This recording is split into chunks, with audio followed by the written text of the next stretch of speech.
Hola, somos estudiantes de la Escuela Superior Politécnica de Chimborazo de la carrera de Ingeniería en Estadística e Informática. Les vamos a dar una breve explicación de lo que es el análisis de clúster. Bueno, para ello tenemos los métodos del análisis de clúster. Tenemos los métodos jerárquicos y los métodos no jerárquicos.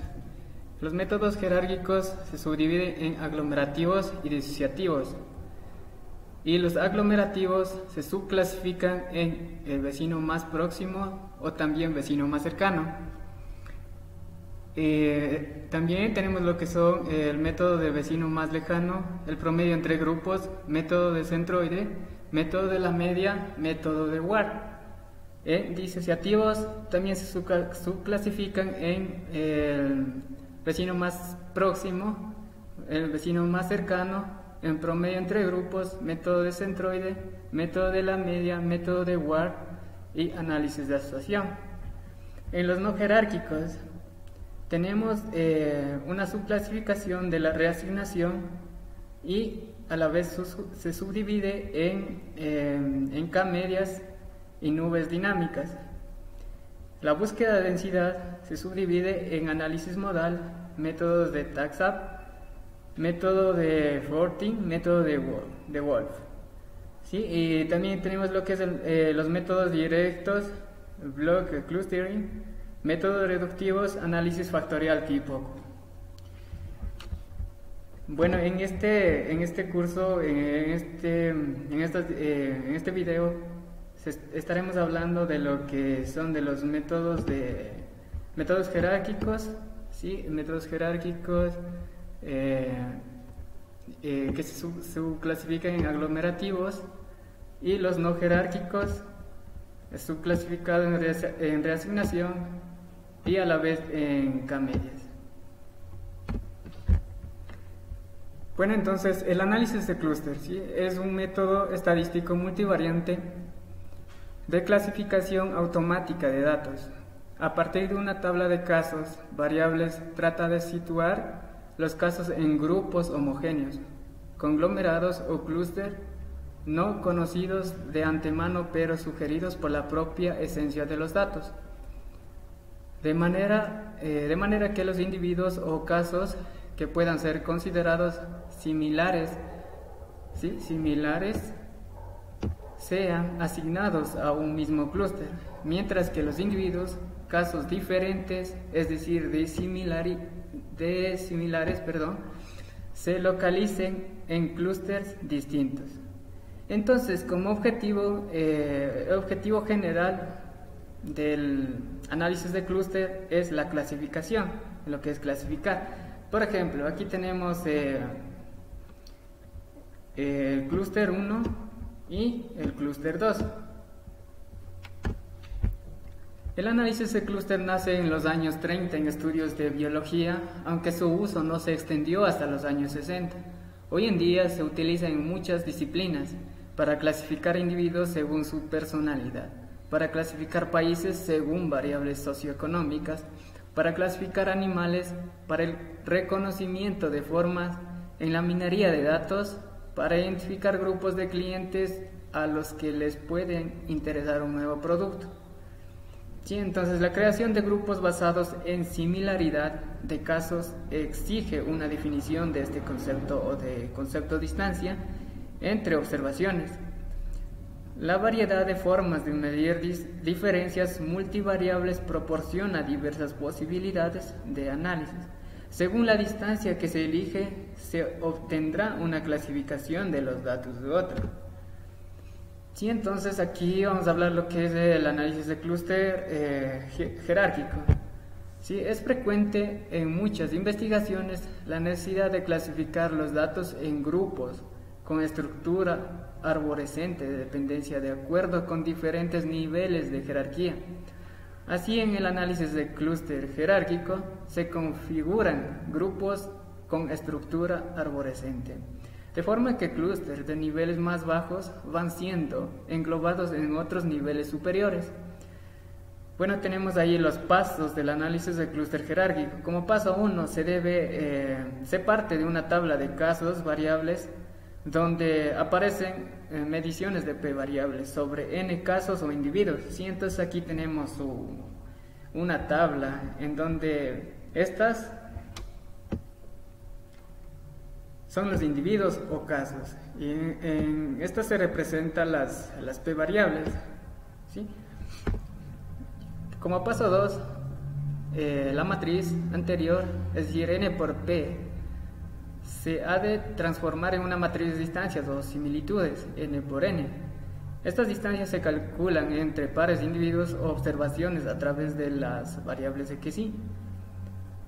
Sí, entonces aquí tenemos, esta es la tabla de las distancias. Esta tabla tiene el orden de n por n.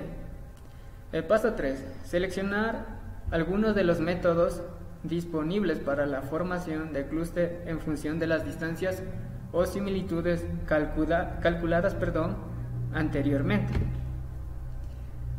Entonces, definir distancia o similitud entre dos observaciones más especificar procedimientos de formación de clúster basados en las medidas de similitud o distancias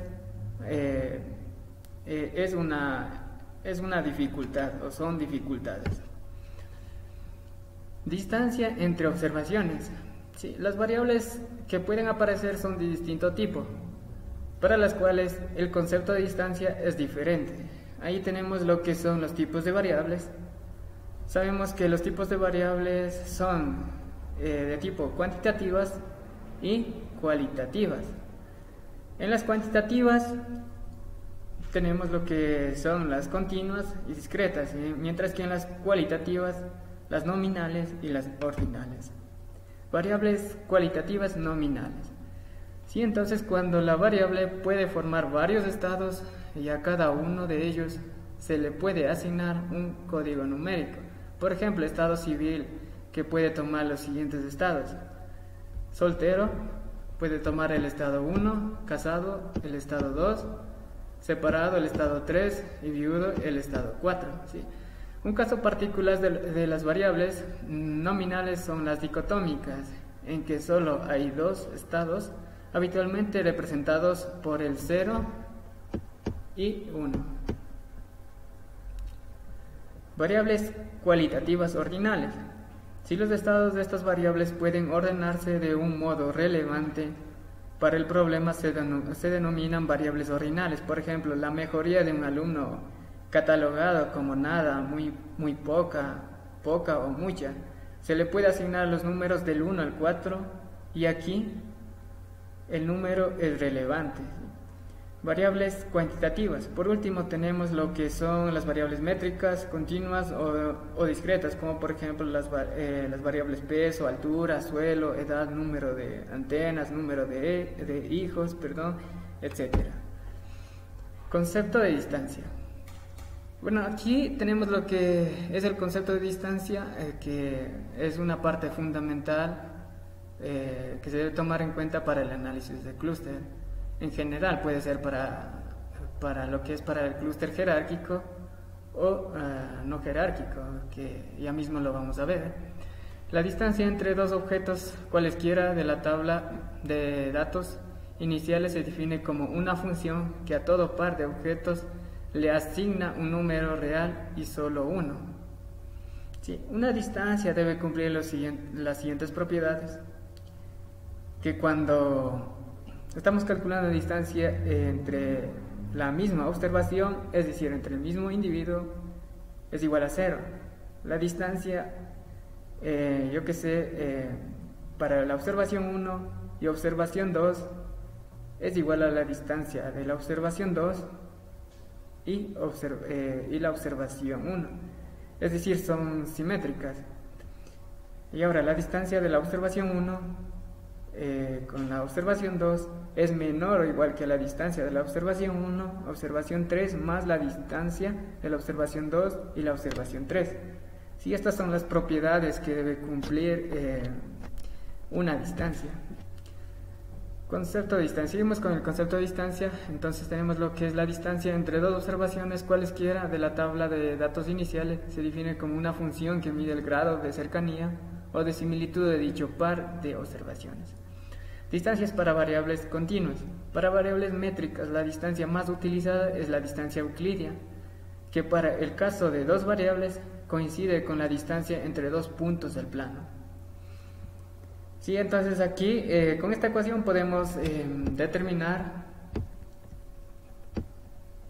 lo que es la distancia para dos observaciones. En general, si tenemos p variables, se puede determinar por esta ecuación. La distancia de Manhattan, o también llamada absoluta, se puede determinar para diferentes observaciones con esta ecuación. ¿Sí? La distancia de Minkowski, perdón por la pronunciación, se puede determinar por esta ecuación. Cuanto mayor es Q, más énfasis se le da a las diferencias en cada variable. Y ahora aquí tenemos lo que es distancias para variables nominales. Las distancias anteriores se basan en la diferencia entre valores, por lo tanto, no tienen sentido en las variables nominales y ordinales. En este caso, lo que se usa son distancias basadas en las coincidencias. Sí, entonces, supongamos por ejemplo 9 variables binarias que toman los valores 0 o 1 y dos observaciones con los siguientes valores en las 9 variables. Sí, aquí tenemos dos observaciones y aquí tenemos lo que son las 9 variables. Entonces tenemos la distancia de Jaccard. Se calcula un coeficiente de similaridad entre las dos observaciones como cociente entre el número de variables que vale 1. ¿Sí? Para ambas observaciones y el número de variables en la que al menos para una de las observaciones la variable toma el valor 1. ¿Sí? La distancia de Jaccard se define como 1 menos el coeficiente de similaridad. En el ejemplo, el coeficiente de similaridad es 3 sobre 8, por lo tanto la distancia es igual a 1 menos 3 sobre 8. Esto me da un resultado de 0.625. Distancia para variables nominales y ordinales. Bueno, aquí tenemos el objeto Y, el objeto J. Se puede determinar por, esta observación, este objeto Y se puede determinar por A más B, esta de abajo por C más D, en donde A es el número de variables que toma el valor 1 para I y J simultáneamente. B, número de variables que toma el valor 1 para I y 0 para J. C, número de variables que toma el valor 0 para I y 1 para J. D, número de variables que toma el valor 0 para I y J simultáneamente. Estos valores A, B, C y D pueden combinarse para obtener un coeficiente que valore el grado de similitud o disimilitud entre una serie de variables dicotómicas. Distancias, aquí tenemos el coeficiente de Jaccard. Se puede determinar por esta ecuación. La concordancia simple por esta ecuación. El coeficiente de Lange y Williams por esta ecuación. El coeficiente de Sokal y de Schmidt 1 por esta ecuación, ¿sí? En donde ya habíamos enunciado qué es lo que significa estos parámetros. Si para las variables nominales no binarias, lo que se hace es una transformación de estas a variables binarias para así poder utilizar también la distancia de Jaccard. Por ejemplo, si tenemos 3 variables que pueden tomar los valores 1, 2, 3 y 4 y tenemos una observación con valores 2, 3, 1, esta observación se puede convertir en lo siguiente, ¿sí? Entonces se puede convertir estas observaciones de esta manera. Ya. Luego continuamos con lo que es la distancia para la mezcla de variables. Cuando hay variables de varios tipos, lo que se suele utilizar es alguno de los siguientes métodos según los tipos de variables que tenemos. En este caso tenemos algunos pasos. El primero es pasar todas las binarias y aplicar la distancia de Jack. Para convertir las variables métricas a binarias se suele asignar a todos los valores que están por debajo de la media y a los otros por el valor de 1. También se pueden convertir las métricas en ordinales definiendo intervalo, después las ordinales se pasan a binarias. Como segundo tenemos lo que es agrupar las variables en nominales y métricas y definir una distancia apropiada para cada una de ellas, y a partir de estas podemos definir lo que es una distancia de una combinación lineal. En este caso tenemos, por ejemplo, si tenemos las variables x1, x2 y x3 son nominales, mientras que las variables x4 y x5 son métricas. Entonces tendríamos la siguiente ecuación. Esto es lo que nos permitiría agrupar las variables. Con el paso número 3 tenemos lo que es el coeficiente de similitud de Gower, que es una medida de similitud que permite la utilización simultánea de variables, tanto cualitativas como cuantitativas. Luego utilizamos lo que es el método de formación de clúster o la distancia entre clúster. Como es el primero, el enlace simple o del vecino más cercano. En este caso se basa o se define como la distancia entre las observaciones más cercanas, al tener en este caso dos conglomerados, el conglomerado 1 y el conglomerado 2. Como nos dice el vecino más cercano, obtenemos la observación que esté más cercana al siguiente conglomerado. Por ejemplo, tenemos sea X una variable número de hermanos. El primer conglomerado tiene un hermano, dos hermanos, tres hermanos, en tanto que el segundo tiene 5 y 7. Como es el vecino más cercano, tenemos que el 3, el más cercano, es el 5. Como lo habíamos definido anteriormente, la distancia entre una observación y otra se define como la raíz cuadrada de la diferencia de esas observaciones elevado al cuadrado. En este caso tomamos lo que es el 3 y el 5, dándonos así un valor de 2, es decir, de 2 hermanos. Luego tenemos lo que es la distancia del vecino más alejado. Esta distancia permite calcular la distancia entre sus observaciones más alejadas. De igual manera tenemos lo que es en el caso dos conglomerados. Como nos dice el vecino más alejado, entonces observamos o tomamos en cuenta las observaciones o individuos que están más alejados. En este caso, con el número de hermanos que teníamos de ejemplo, sería el 1 y el 7 son los más alejados, por lo que procedemos a calcular sus respectivas diferencias. En este caso tenemos una diferencia de 6 hermanos.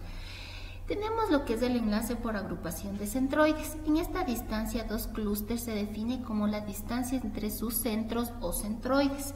El centroide de un clúster es el punto cuyas coordenadas son las medias aritméticas de las observaciones que lo forman. De igual manera, al tener dos conglomerados, en el ejemplo tenemos lo que es 1, 2 y 3, el centroide en nuestro caso vendría a ser el 2, y en el siguiente conglomerado 5 y 7, que nuestro centroide vendría a ser lo que es 6, por lo que procedemos a calcular la distancia entre los dos centroides, 2 y 6, dándonos así un valor de 4. Para la distancia promedia tenemos que dos clústeres se definen como la media de todas las observaciones entre los pares de observaciones de todas esas distancias. Entonces tenemos la distancia promedio entre el conglomerado 1 y el conglomerado 2, es decir, el número de hijos del 1 con respecto al 5 y 7, el 2 con 5 y 7 y el 3 con el 5 y 7. Esto nos da a entender que procedemos a calcular las respectivas distancias, como lo dijimos, de 1 y 5, 1, 7, 2, 5, 2, 7, 3, 5, 3, 7.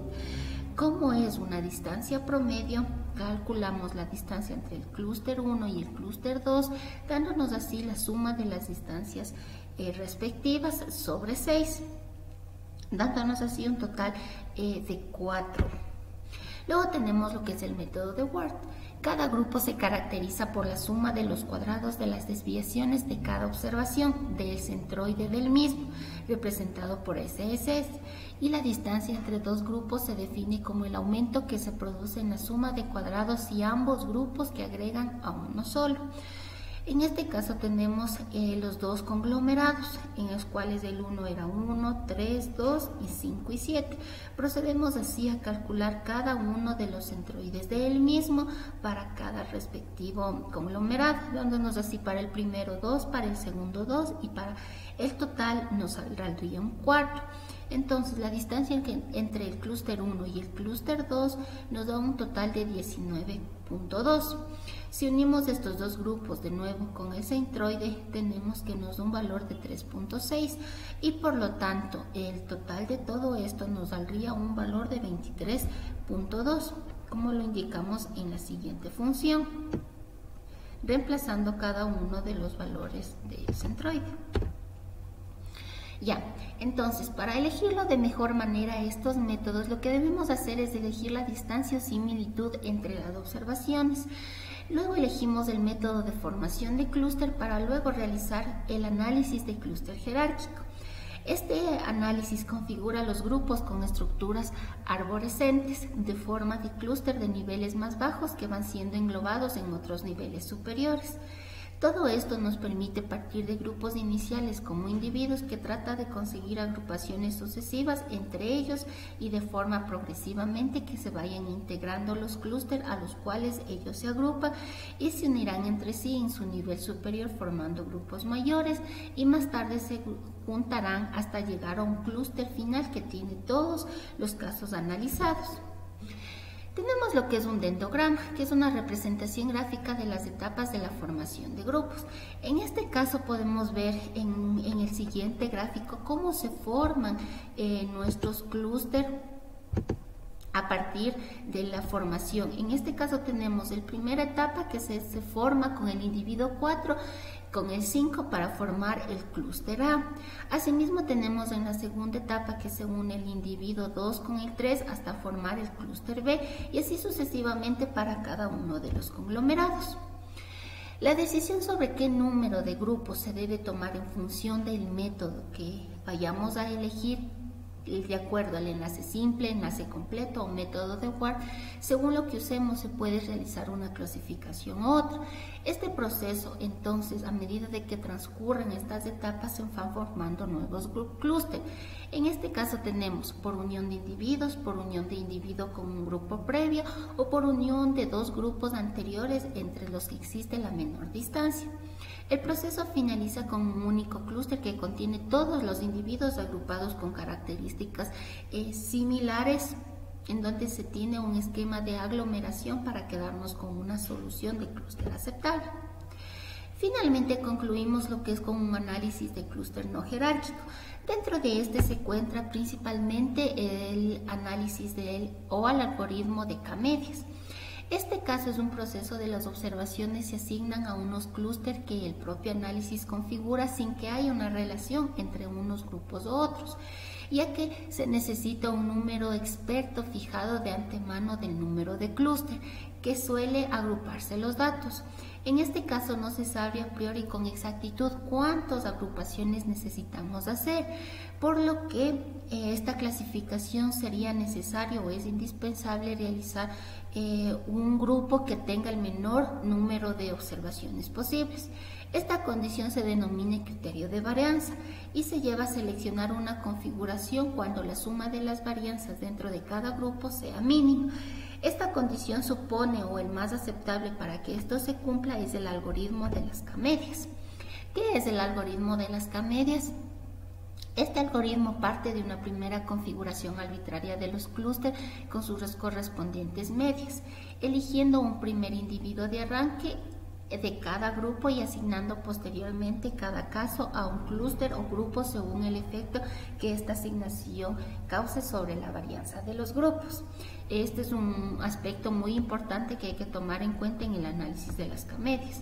El valor mínimo de varianza determina una configuración de nuevos grupos con sus respectivas medias y que deben asignarse otra vez en todos los casos de estos nuevos en los centroides.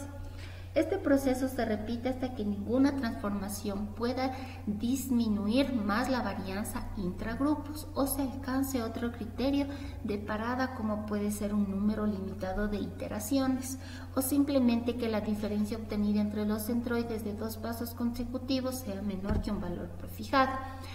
Tenemos algunos pasos para lo que es resolver el algoritmo de las K-medias. El primero es, suponemos un estudio de 3 variables y 6 observaciones de individuos. Tenemos 3 variables, x1, x2 y x3, con 6 individuos, cada uno con sus respectivos valores. Entonces se parte de un K-clúster iniciales. Por ejemplo, en este caso hemos tomado el clúster 1, hemos tomado lo que es 2, 5 y 6, es decir, la observación 2, 5 y 6, que toma valores 6, 5 y 3. Para el clúster 2, la observación 1 y 3, que toma valores 5 y 6, y para el clúster la observación 4. El paso 2 se proceden a calcular los centroides de cada clúster. Como lo habíamos dicho, los valores para x1, 2, 5 y 6, los valores son 6, 5 y 3, se los suma, se los divide y se lo tiene la primera coordenada para x1, de igual manera para x3. Y así continuamos con los centroides del clúster 2 y 3. El tercer paso se calcula la suma de varianzas dentro de cada grupo. En el ejemplo, por ejemplo, aplicando las fórmulas, se tiene que en este caso, en el ejemplo, nos da un valor de 137.80. Como cuarto paso tenemos que se comprueba si el movimiento de una observación o individuo u otro clúster implica una reducción de la suma de varianzas dentro de cada grupo. Si esto sucede, hay que comprobar qué pasa con la suma de las varianzas, si se mueve la observación 1 al clúster 1 o 3, o la observación 2 al clúster 2 o 3, o la 3 de observación o la 3 al clúster 1 o 3, el cuarto al clúster 1 o 2, el 5 al clúster 2 o 3 y el 6 al clúster 2 o 3. Se comprueba que el único caso donde se disminuye la suma de varianzas es cuando se mueve la observación 6 al clúster 2. Esto pasa de 137.80 a un valor de 85.66. Como el cuarto paso se calculan los nuevos centroides de los clúster ya ordenados o pasados a la otra observación. En el caso del clúster 1, quitamos la observación 6 y pasa al clúster 2, lo de UAS queda igual. En el caso del clúster 2 tenemos las siguientes observaciones y en el caso del clúster 3 queda el mismo con el centroide 3. Finalmente se comprueba si algún otro movimiento reduce aún más la suma de varianzas y se repite el procedimiento anterior hasta que no se consiga ninguna mejor. En el ejemplo se comprueba que no hay ningún movimiento que haga disminuir estas varianzas. Por lo tanto, los clústeres finales quedan de la siguiente manera: el clúster 1 con la observación 2 y 5, el clúster 2 con la observación 1, 3 y 6 y el clúster 3 con la observación 4. Listo, de esta manera hemos concluido lo que es el análisis de clúster, tanto de manera jerárquica como no jerárquica. Muchas gracias por su atención.